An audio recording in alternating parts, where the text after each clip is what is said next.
Hello friends. आज हम दोबारा से आपके लिए एक वीडियो लेकर के आए हैं most asked basic MCQ 2000 plus question की सीरीज में।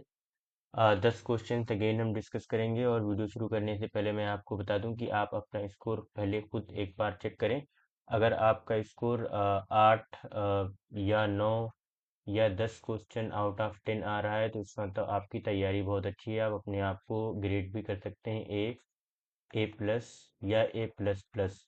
तो जैसे जैसे आपकी तैयारी जितनी अच्छी होगी उतना बेहतर रहेगा, क्योंकि हर तरह के इकोनॉमिक्स के एग्ज़ाम में लगभग 33% क्वेश्चंस जो होते हैं वो बड़े बेसिक वाले आते हैं, और वही क्वेश्चंस हम सिली मिस्टेक्स की वजह से गलत गलत कर देते हैं। तो हम कई बार कट ऑफ से रह जाते हैं और वो हमें काफ़ी कॉस्टली पड़ते हैं फिर बाद में आगे जाके। तो हम देखते हैं आज का हमारा जो पहला क्वेश्चन है। इससे पहले हम फिफ्थ वीडियो डिस्कस कर चुके हैं, आज हमारी ये पार्ट 6 है इस सीरीज की। Which of these would cause a rightward shift of the PPC curve? Improvement in technology, greater capital formation, increase in population, and all of the above. So yes, for rightward shift of the PPC, all three will be needed. Especially first two options, greater capital formation and increase in capital. So PPC will be shifted like this.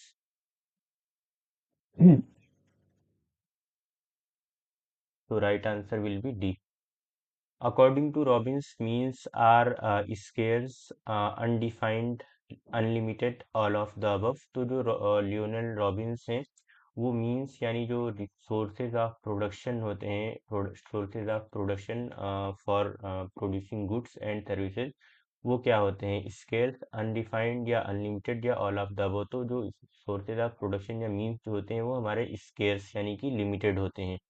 तो right answer for this question will be option ए।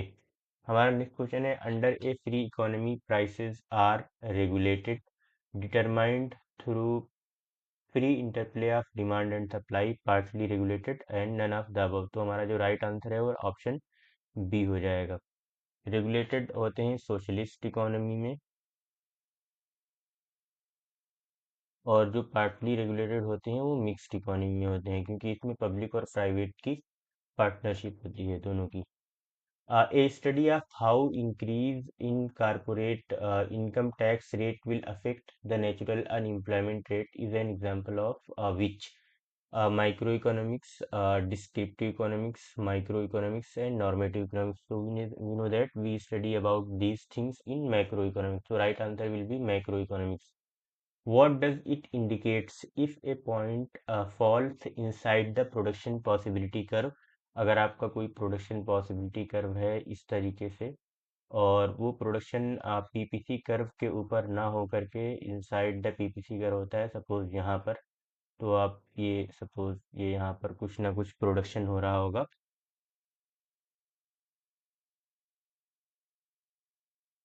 तो आपके जो resources होंगे वो under utilise हो जाएंगे इसमें, और अगर आप बाहर है तो ओवर यूटिलाइज हो जाएंगे, और अगर एग्जैक्टली पीपीसी कर्व के ऊपर है तो fully efficient utilisation of PPC curve होगा, या रिसोर्सेज का फुल यूटिलाइजेशन होगा। नेक्स्ट क्वेश्चन है हमारा, economics is the study of mankind in the ordinary business of life was given bye.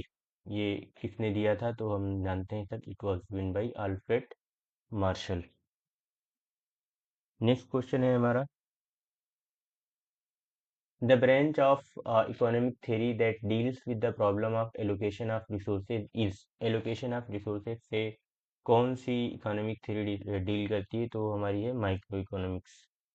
PPC is an example of Pareto optimal allocation. This statement या this given statement is true है, false है, partly true है, partly false है? तो ये part completely true है कि जो आपका पीपीसी कर्व होता है ये वाला अभी जो हमने डिस्कस किया था, ये पेरेटो ऑप्टिमल एलोकेशन को शो करता है। नेक्स्ट क्वेश्चन है हमारा, व्हाट टू प्रोड्यूस। ये असर्शन और रीजन वाला क्वेश्चन है, ये बहुत गलत होते हैं। तो इसकी ट्रिक ये होती है कि आप असर्शन या रीजन को पहले बहुत ही केयरफुली पढ़ें, और असर्शन पढ़ने के बाद रीजन पे जाने से पहले ये डिसाइड करें कि ये जो असर्शन है वो सही है या नहीं है। फिर उसके बाद आप रीजन पढ़ें और देन आप ऑप्शंस पे आएँ। तो हम देखते हैं, what to produce is the problem of choice of method. तो जो ये व्हाट टू प्रोड्यूस है, ये किसकी चॉइस है ये हमें बताना है। What to produce is the problem of choice of method. जो चॉइस ऑफ मेथड होता है वो हाउ टू प्रोड्यूस को डील करता है, ना कि व्हाट टू प्रोड्यूस। तो ये जो हमारा असर्शन है वो गलत हो जाएगा। तो हमें जब भी हम बताएंगे इस तरह की चीज़ें कि व्हाट टू प्रोड्यूस किसकी प्रॉब्लम है, तो what to produce is the problem related to choice of goods and services to be produce. But जो आपका इसमें दे रखा है वो हाउ टू प्रोड्यूस वाला दे रखा है choice of method of production, तो ये गलत हो जाएगा। तो आप देख लें यहाँ पे both A and R are true, both A and R are true, तो आपके दोनों ऑप्शन ऐसे ही कट जाएंगे। A is true, A is not true, A is false. तो आपका जो ऑप्शन बी फोर होगा वो करेक्ट होगा। आप हम ये भी देख लेते हैं, what to produce is the problem related to choice of goods and services to be produce. Yes, so reason आपका सही है बट असर्शन आपका रॉन्ग है। नेक्स्ट और लास्ट क्वेश्चन है हमारा आज का, PPC is concave to origin. ठीक है, हम ये कई बार डिस्कस कर चुके हैं कि पीपीसी जो होता है हमारा वो कनकेव टू ओरिजिन होता है। और नेक्स्ट जो रीजन इसका दे रखा है वो PPC concavity of PPC is due to increasing MOAC. ठीक है, एमओओसी। तो जो हमारी पीपीसी होती है, इस तरीके से पीपीसी कर होता है, तो जब भी ये कनकेव होता है तो ये इंक्रीजिंग एमओसी की वजह से होता है। तो हमारा ये दोनों सही हो जाएगा। Both A and R true and R is the correct explanation of A. तो आप लोग कमेंट करके बताएं कि आपके कितने क्वेश्चन सही हुए, आप ए कैटेगरी में हैं या ए प्लस या ए प्लस प्लस। अगर इससे कम की कैटेगरी आपकी आ रही है तो इसका मतलब है कि आपको और बेहतर तैयारी करने की ज़रूरत है। Thank you very much. अगर आपको अच्छा लगे तो लाइक करें, शेयर और सब्सक्राइब। Thank you.